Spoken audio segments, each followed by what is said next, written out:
Oh, I'm glad you're here. Finally, you can play the part of Sam Axe. I'm getting tired of doing it. Besides, I've got work to do in the shed. Michael and Fiona are waiting for you, so hurry up, let's go.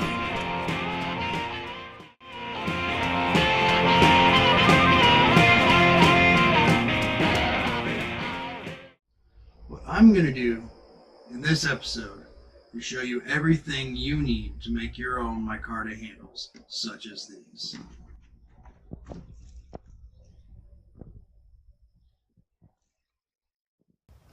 Alright, so what we're going to do is we're going to make micarta.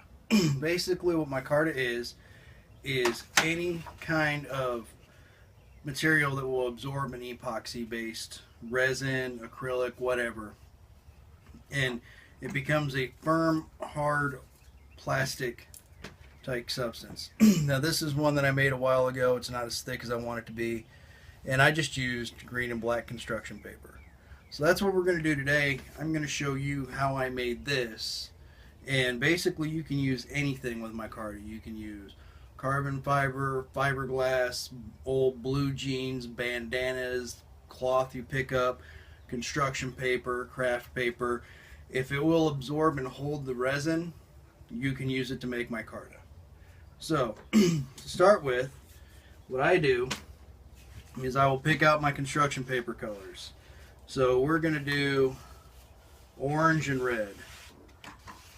So what I'll do is I'll take the red. Now this is it's a picture, and you use it to keep pictures square and cut pictures up. Works really good for the construction paper. So what I do is I take it long ways because that gives me 12 inches. That's what she said! Woo! The average tang on a knife is between 5 and 6 inches.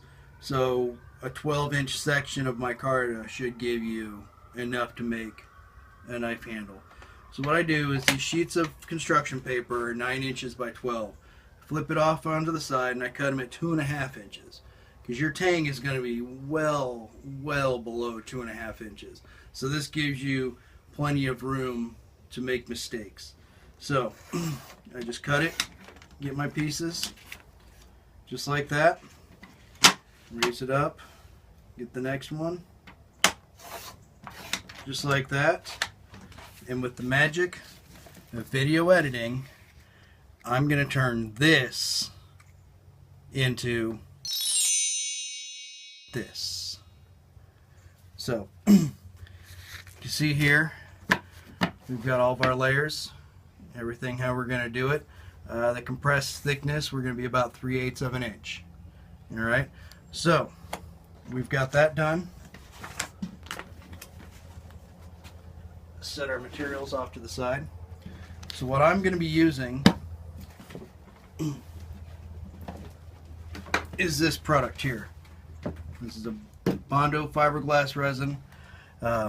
It's supposed to dry clear, so we will see how clear it is.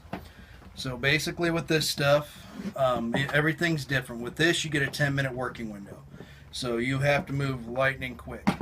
Okay, so it comes with the tubes of hardener. Okay, you basically 4 ounces to 40 drops. So 4 ounces of this and 40 drops of that. That's typically what I use, and I get about 10 minutes to work with that. Okay, so we'll mix that up. What I do is I've got my measuring cup that I use for nothing else. I've got the spoon that I put the stuff into, and I've got my tray that I mix it in. And my mixing stick has seen better days. I'll find another one. Okay, so you just measure that, pour it in there, pour in your hardener, give it a good stir. Okay, then you're going to need an application. So when you apply this stuff, you can use a brush, you can use a squeegee, you can use whatever. What I found is using a roller, a trim roller, works really good for this. It's a little bit wider than the material, and it allows you to soak the entire piece of material. What I did is, instead of buying the rollers that fit here, there's like 2 of them for $6, I bought a 3-pack of the 9-inch rollers and just cut it into thirds.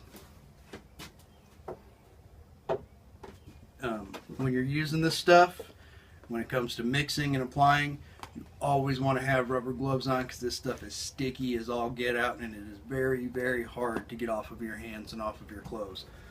And another thing is wax paper.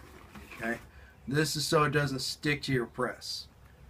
This is almost as important as everything else you're using.